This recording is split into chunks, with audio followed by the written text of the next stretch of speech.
नीलकायं दुरावारमायं सुपद्मासहायं भजेऽहं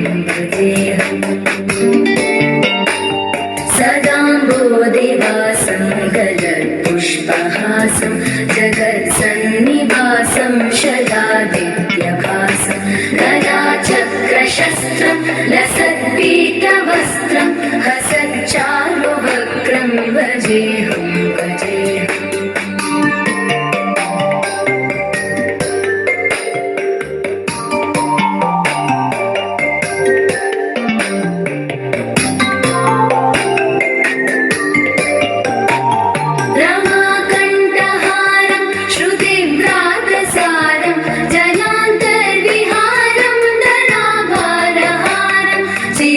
चिदानन्दरूपं मनोज्ञस्वरूपं मृतानेकरूपं भजेऽहं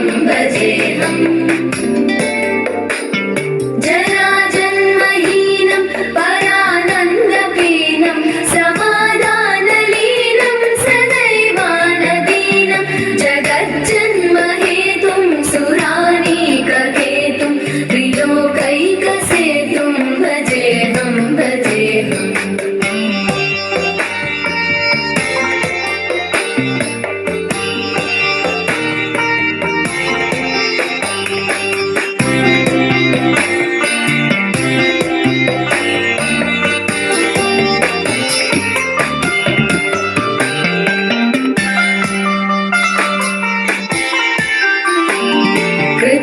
कृताम्नायगानं खगाधीशयानं विमुक्तेर्निदानं हरारातिमानं स्वभक्तानुकूलं जगद्वृक्षमूलं निरस्तार्थशूलं भजेऽहं